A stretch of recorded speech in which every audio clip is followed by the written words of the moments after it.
Known for its pop culture references, wacky scenarios, and candid charm, this game is hailed as a masterpiece by many gamers. It introduced the Mother series to the West and helped garner an extremely passionate community all around the world. This is the Earthbound Iceberg.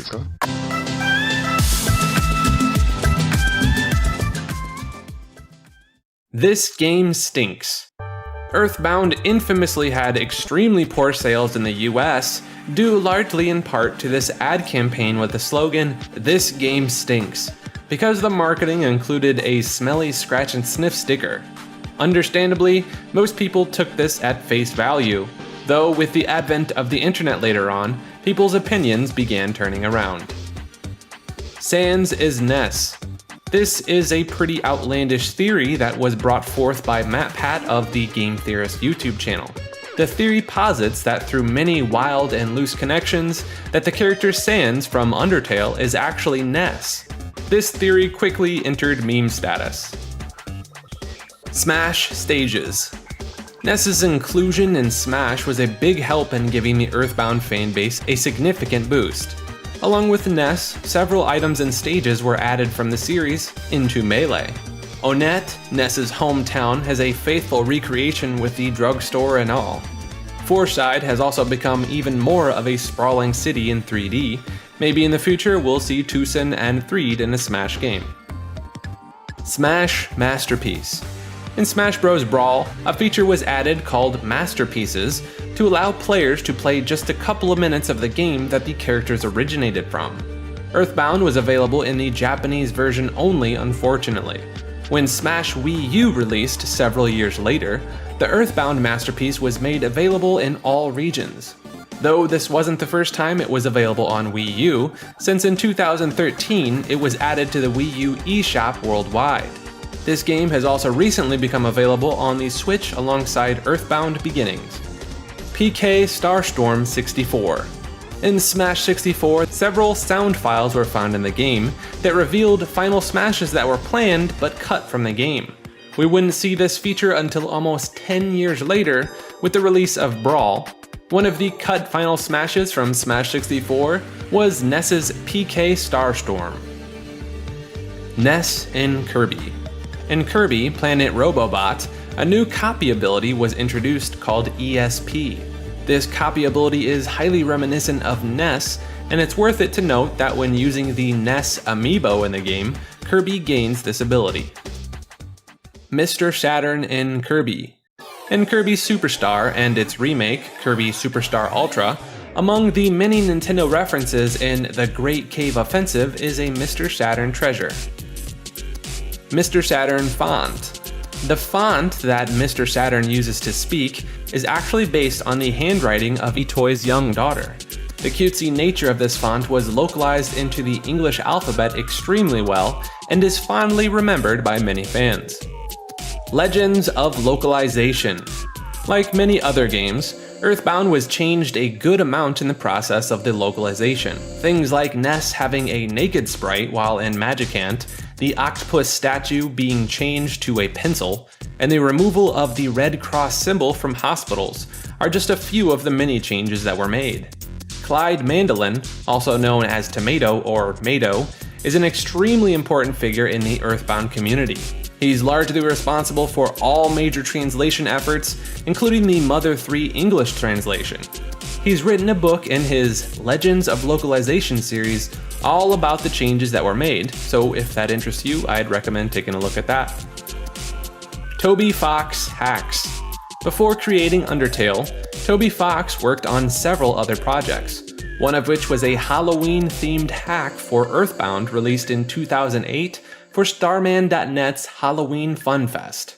The hack takes place after the events of the original game in an alternate timeline where Ness does not return home from a net after the final battle.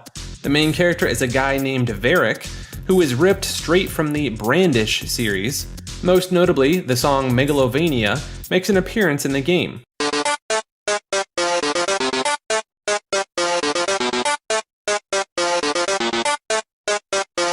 Which is actually the second rendition of it, since it made its debut in the webcomic Homestuck.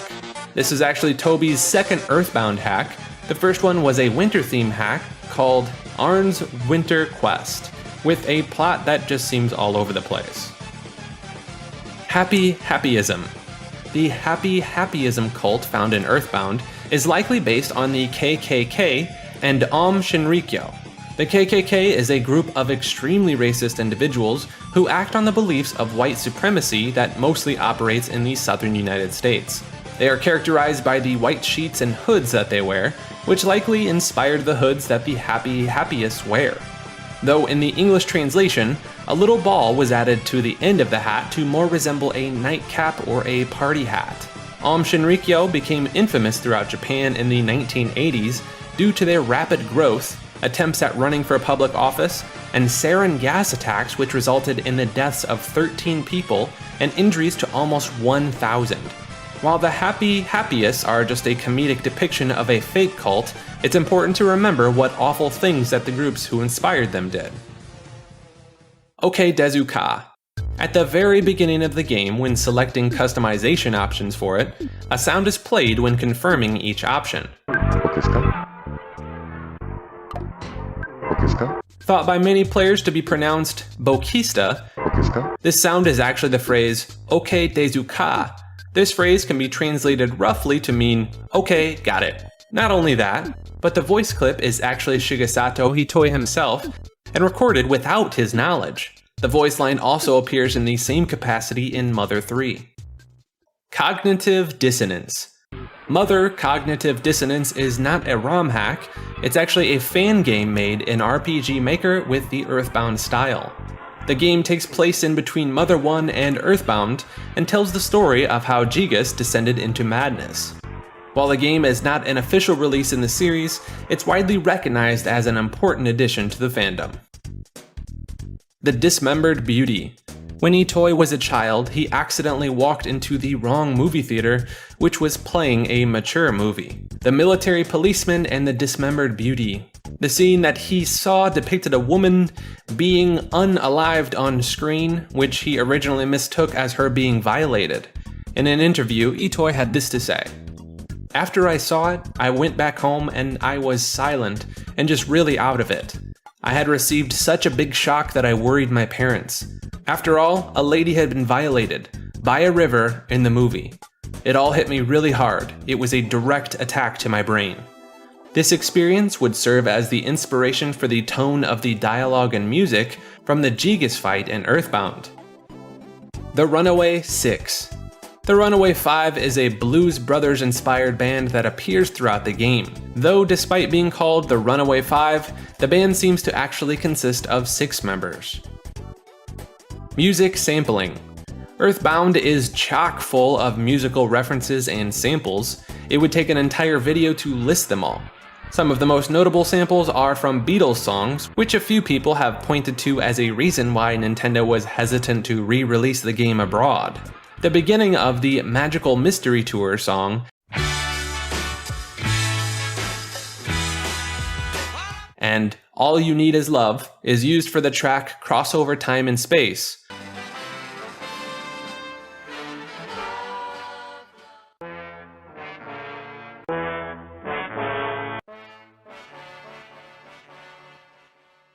Pretty much the whole song is just the sample repeating.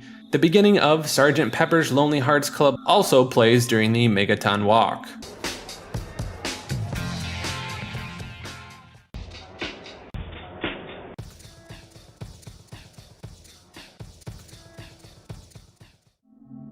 Speedrunning debug menu. Speedrunners have been able to break this game wide open by accessing the debug menu. This menu allows you to do literally anything you want in the game. You can add items into your inventory, max your level, warp to end credits. There are several methods that runners use to access this. By trying to talk to a pixel inside of a tent in Threed, and by performing the cliff glitch in Unet. Rock Candy Glitch. The Rock Candy item is used to randomly upgrade a character's stats by 1, but an unintended interaction makes it an even more powerful stat increasing item. If one of your party members has at least one condiment along with the Rock Candy in their final inventory spot, all you have to do is enter a battle. While in the fight, whenever you eat the rock candy, instead of it being consumed, the condiment will instead. This can be stacked with many sugar packets, which double the effect to boost the character stats to incredible heights. The Cliff Glitch. The Cliff Glitch allows Ness and his friends to pass through the barriers along cliff sides to get higher or lower ground much more easily. It's done by walking up to a cubby-looking shape in the cliff and then rotate the D-pad as much as possible. This glitch can be made even simpler by using a skip sandwich, which increases your movement speed. Meteor Glitch. When arriving at the meteorite for the first time, there seems to be a possible Easter egg. When Buzz Buzz flies out of the meteor and the light appears, by pressing select on a controller plugged into the second port, you can actually interfere with the light. It's unknown if this is intended or not, but it's likely just a leftover from the debugging phase. Poisoning Gigas.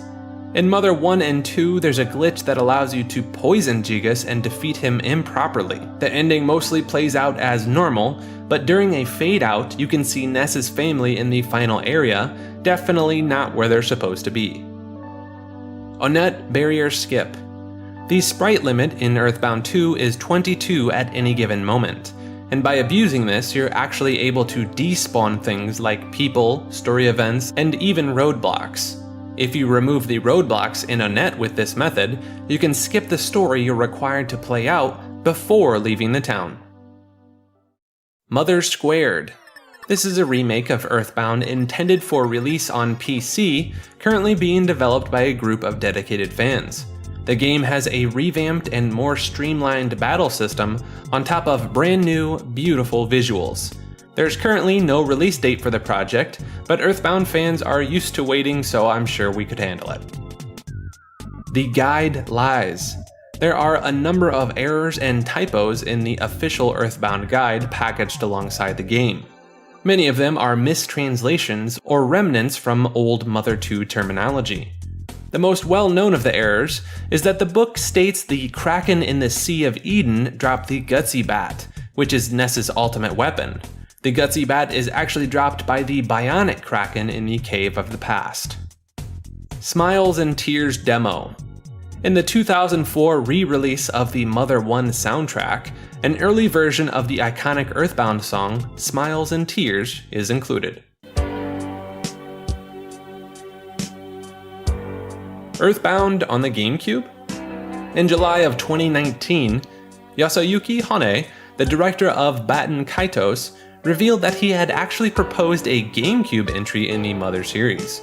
Back in the summer of 2003, he showed these concept images. They featured an extremely crafty-inspired art style, almost comparable to that of Yoshi's Woolly World or Kirby Rainbow Curse. The idea would be that Monolith Soft, who later went on to create Xenoblade, along with Namco and Tricrescendo, would all collaborate with Nintendo on this project.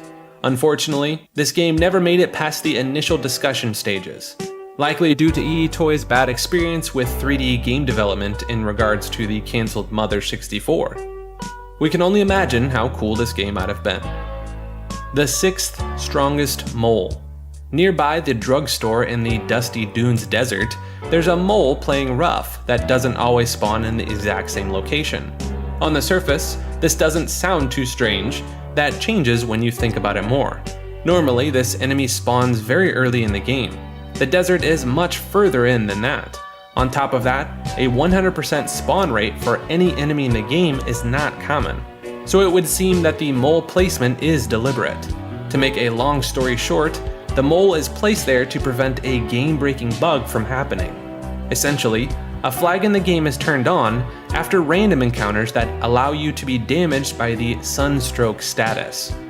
If this mole is not battled, getting into a scripted battle later on and losing will make your game look like a jumbled mess of code, as well as making the party stuck as ghosts.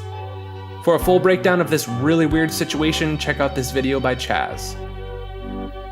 Don't Care Names. In the Japanese version of the game, when selecting Don't Care when renaming your characters at the very beginning, there are a couple of references. For instance, Ness can be Mario, Paula can be Peach, Jeff is Luigi, and Pooh can be Kinopio, which is the Japanese name for Toad. There's also a set of names for Beatles band members plus Yoko Ono. Tony is gay. Though not explicitly stated in-game, there are many moments in the game that hint at the idea that Tony has a crush on Jeff. This helps Jeff break out of school. He contacts the party more than once to ask if Jeff is okay, and he writes Jeff a letter saying he misses him. Itoy has actually gone on record to say that Tony is indeed gay. He says, "I designed him to be a gay child. In a normal, real-life society, there are gay children, and I have many gay friends as well. So I thought it would be nice to add one into the game." From what we have found, Tony is one of the earliest respectful portrayals and renditions of a gay character in video games. Unfortunately, many early gay characters in gaming were relegated to ridicule or were labeled as bad people, so it's nice to see Tony was handled respectfully, even back in the 90s. Earthbound is a game that may not have exactly received the love and attention it deserved on release, but through its charming and zany nature along with Smash, Earthbound has propelled into relevancy and is now considered to be one of the quintessential Super Nintendo games. Fuzzy pickles, everyone! Like this video, and subscribe to Maker.